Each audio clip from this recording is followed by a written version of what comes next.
नमस्कार विद्यार्थियों, एमए उत्तरार्ध हिंदी की कक्षा में आपका स्वागत है। आज हम गद्य साहित्य प्रथम प्रश्न पत्र के अंतर्गत स्कंदगुप्त नाटक का परिचय प्राप्त करेंगे। स्कंदगुप्त प्रसाद जी का एक ऐतिहासिक नाटक है, परंतु नाटक के बारे में जानने से पूर्व आइए हम इसके पात्रों का परिचय प्राप्त कर लें। पात्रों को प्रमुख दो भागों में बांटा गया है, प्रमुख पुरुष पात्र और स्त्री पात्र। देखिए, प्रमुख पुरुष पात्रों के अंतर्गत कुमारगुप्त जो है वो मगध का सम्राट है। स्कंदगुप्त युवराज कुमारगुप्त का बड़ा बेटा है, जिसे विक्रमादित्य के नाम से भी जाना जाता है।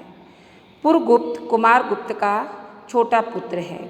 गोविंदगुप्त कुमारगुप्त का भाई है।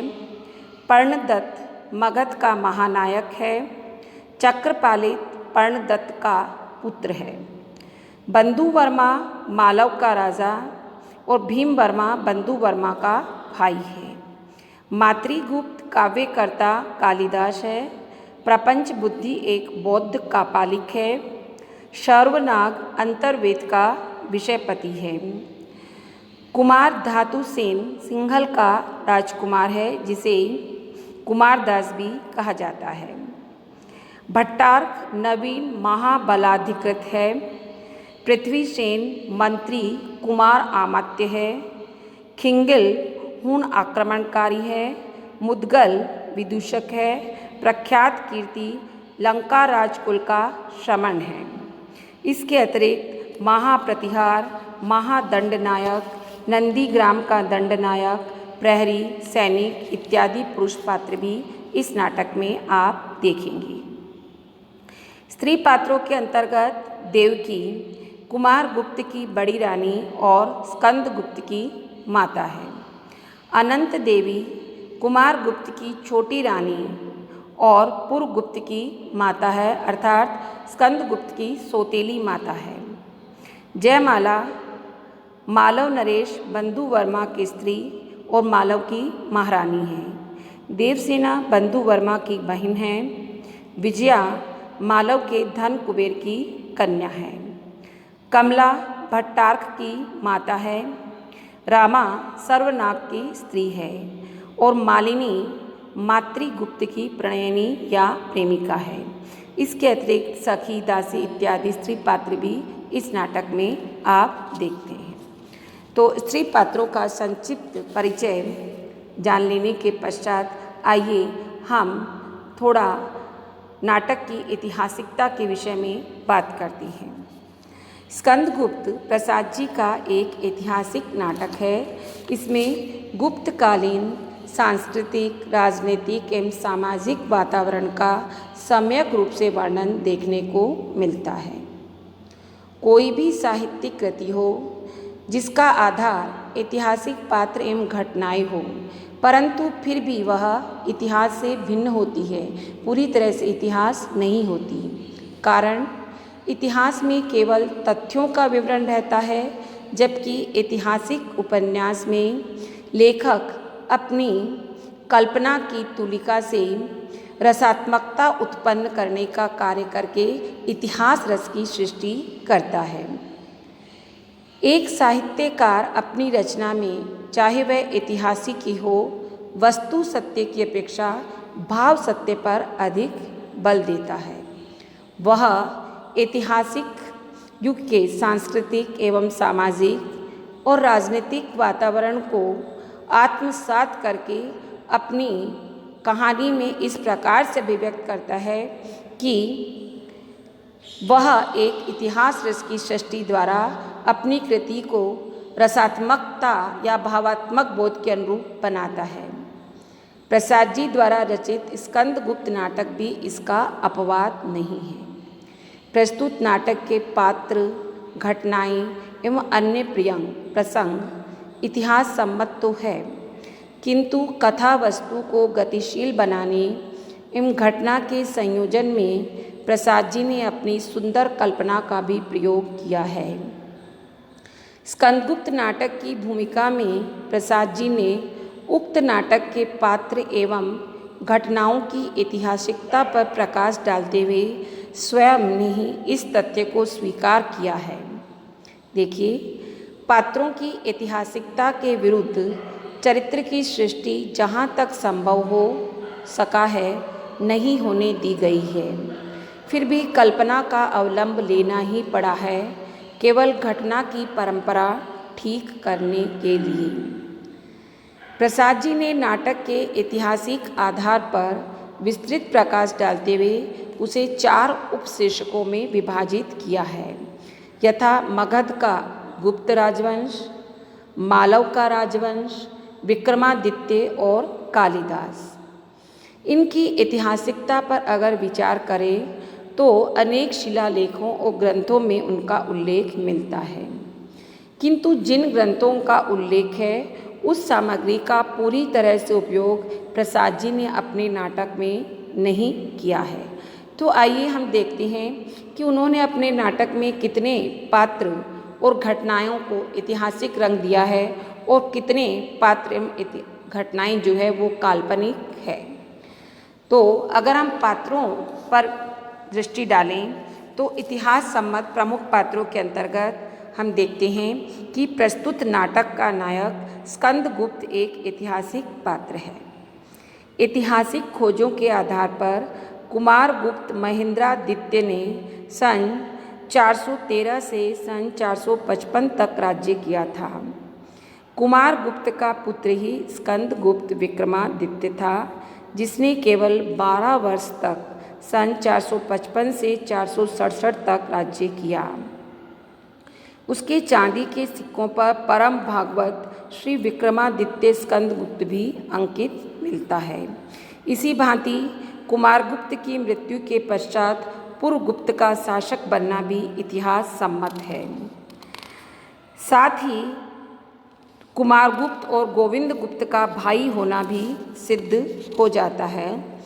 इसके अतिरिक्त ऐतिहासिक पात्रों में यह भी वर्णित है कि कुमारगुप्त एक विलासी शासक था और महाराज कुमारगुप्त की मृत्यु स्कंदगुप्त के जीवन काल में ही हो गई थी। इसी प्रकार से स्कंदगुप्त की माता देवकी, पर्णदत्त, सर्वनाग एवं भीमवर्मा भी इतिहास सम्मत पात्र कहे जाते हैं। इसके अतिरिक्त पृथ्वीसेन, बंधुवर्मा, चक्रपालित, भट्टार्क, खिंगिल, प्रख्यात कीर्ति अनंत देवी भी ऐतिहासिक पात्र है। प्रसाद ने मातृगुप्त को कालिदास मानकर उसे स्कंदगुप्त का समकालीन माना है, किंतु यह अनुमान विशेष पर ही आधारित है। हूणों के भय से कश्मीर छोड़कर स्कंदगुप्त के पास मातृगुप्त का चले आना भी काल्पनिक है।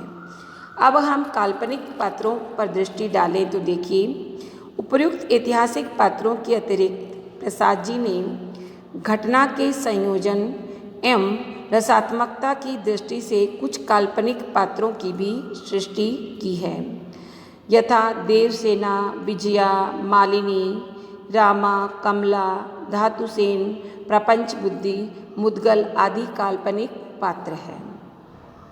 अब हम आते हैं घटनाओं पर कि इसकी कितनी घटनाएं इतिहास सम्मत है और किन पर कवि ने अपना कल्पना का रंग चढ़ा दिया है। इतिहास सम्मत घटनाओं में पुष्यमित्रों से युद्ध और उनकी पराजय की घटना इतिहास सम्मत है। इसकी पुष्टि भिटारी के स्तंभ लेख से हो जाती है और इसके अनुसार सम्राट कुमारगुप्त ने पुष्यमित्रों से युद्ध किया था। गुप्तकालीन दोषपूर्ण उत्तराधिकार परंपरा की पुष्टि भी इतिहास से होती है। इसी भांति हूणों का आक्रमण और स्कंदगुप्त द्वारा पराजय का उल्लेख भी इतिहास से सम्मत है। उपर्युक्त ऐतिहासिक घटनाओं और प्रसंगों के अतिरिक्त प्रसाद जी ने उक्त नाटक में अनेक घटना प्रसंगों के वर्णन में अपनी कल्पना का भी प्रचुर मात्रा में उपयोग किया है। कल्पना प्रस्तुत घटनाएं व प्रसंग इस प्रकार से है। प्रसाद जी ने अपनी कल्पना की मनमोहकता एवं कवि हृदय का प्रयोग प्रस्तुत नाटक के प्रेम प्रसंगों में किया है। यौवन के उन्माद से संतृष्ट विजया का स्कंदगुप्त एवं भट्टारक से प्रणय निवेदन प्रसाद जी की मधुर कल्पना की ही उपज है। इसी भांति देवसेना का निश्चल प्रेमपूर्ण त्याग और उत्सर्ग की भावनाओं से ओतप्रोत आदर्शवादी व्यक्तित्व भी प्रसाद जी की नारी के प्रति उच्च सम्मान की भावना का द्योतक होने के साथ साथ उनकी कल्पना के मधुर रूप को भी प्रस्तुत करता है। देवसेना और स्कंदगुप्त का प्रणय प्रसंग एवं अंत में स्कंदगुप्त की प्रणय याचना को देवसेना के द्वारा अस्वीकृत कर देने का प्रसंग भी प्रसाद जी की कल्पना की ही उपज है। साथ ही लेखक के द्वारा अतीतकालीन त्याग और उत्सर्ग के साथ निश्चल प्रेम के उच्चादर्श को पाठकों के समक्ष रखने की अभिलाषा का द्योतक भी है।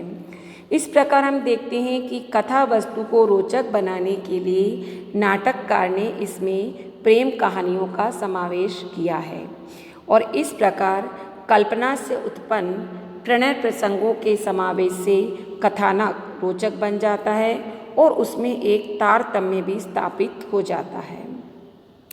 कथा वस्तु को सुसंगठित बनाने के लिए नाटककार ने अनेक कल्पित बातें भी जोड़ दी है, किंतु कथा वस्तु इतनी सुगठित एवं श्रृंखलाबद्ध है कि कल्पना प्रसूत बातों के जोड़ने से भी कथानक में कहीं भी जोड़ दिखलाई नहीं देता। प्रस्तुत नाटक में इस प्रकार की कल्पना से उत्पन्न अन्य घटनाएं भी बहुत सी है, जैसे हूण आक्रमण के समय स्कंदगुप्त का एकदम से अवंती के दुर्ग में पहुंच जाना, देवकी की हत्या के षड्यंत्र के समय आकस्मिक रूप से स्कंदगुप्त का बंदीगृह में पहुंच जाना और देवसेना को बचाने के लिए ठीक समय पर शमशान में पहुंच जाना, ये सभी घटनाएं कल्पित हैं। साथ ही अयथार्थपूर्ण स्थिति की भी द्योतक एवं अविश्वसनीय है, जो वातावरण उत्पन्न करने के कारण नाटकीय दोष से युक्त है। इसी भांति भट्टारक और अनंत देवी द्वारा हूणों से संधि करना, भट्टारक का कुंभा का बात काट देना और स्कंदगुप्त की सेना का बह जाना आदि घटना प्रसंग भी ऐतिहासिक नहीं है, काल्पनिक है। मालव नरेश मंदु वर्मा द्वारा राष्ट्र प्रेम से प्रेरित होकर राज्य स्कंदगुप्त को सौंप देना भी इतिहास सम्मत नहीं है। इस प्रकार से हम देखते हैं कि ऐसे अनेक घटना प्रसंग है जिनका आधार ऐतिहासिक न होकर भी प्रसाद जी की कल्पना शक्ति का ही चमत्कार है। इनका प्रयोग जहाँ एक ओर कथानक को रोचक और सुगठित बनाता है, वहीं दूसरी ओर ऐसे प्रसंगों की उद्भावना से तत्कालीन सांस्कृतिक वातावरण भी जीवंत हो उठा है।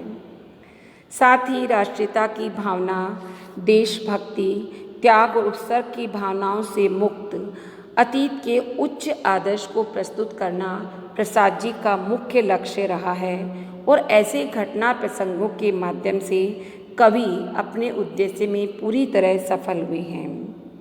इस प्रकार से हम कह सकते हैं कि प्रसाद जी के स्कंदगुप्त नाटक की कथा वस्तु के निर्माण में इतिहास और कल्पना का सुखद और मधुर समन्वय किया है। इतिहास और कल्पना के इस मणिकांचन योग से स्कंदगुप्त कालीन भारत का सांस्कृतिक परिवेश पाठकों के समक्ष साकार रूप से प्रकट हो जाता है। धन्यवाद।